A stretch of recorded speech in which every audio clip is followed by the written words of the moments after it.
PSL এ চলছে মাহমুদুল্লাহ রিয়াদ জাদু। প্রথম ম্যাচেই ঝড় ইনিংস খেলা রিয়াদ। গেল দিন আরও ভয়ঙ্কর, 21 রানে 3 উইকেট, সাথে ব্যাট হাতে ফিনিশিং। ওর নৈপুণ্যে করাচি কিংসকে 6 বল আর 6 উইকেট হাতে রেখে হারিয়েছে কোয়েটা গ্ল্যাডিয়েটর্স। ভারতে টেস্ট শেষে পিএসএল খেলতে সরাসরি দুবাইয়ে উড়াল দিয়েছিলেন মাহমুদুল্লাহ রিয়াদ। 4 বিদেশির কোটায় ওকে বাদ দেওয়ার চিন্তা কখনোই করেনি কোয়েটা।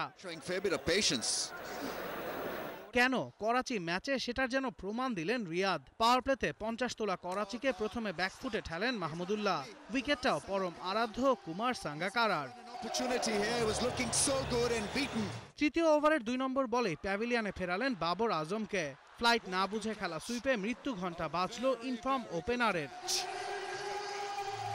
শোয়েব মালিক একটা 4 মেরেছিলেন, শোধ তুলেছেন পরের বলেই পাকিস্তানি ব্যাটারকে ফিরিয়ে দিয়ে। 4 ওভার হাত ঘুরিয়ে 21 রান খরচায় 3 উইকেট। ম্যাচ সেরা হতে ওই ছিল যথেষ্ট। তাতে হয়তো মন ভরেনি। প্রথম ম্যাচে ঝড়গতির 29 করা রিয়াদ এদিনও স্বচ্ছন্দ। 4 বলে 200 স্ট্রাইক রেটে 8 রান। ফিরেছেন ম্যাচ শেষ করে ম্যান অফ দ্য ম্যাচ বনে। Cash award of $4,500 as well. Many congratulations, because those 3 wickets of Sangha and Shoaib Malik and Babar Azam were crucial. Yeah, I'm really happy the way that I've wanted to bowl.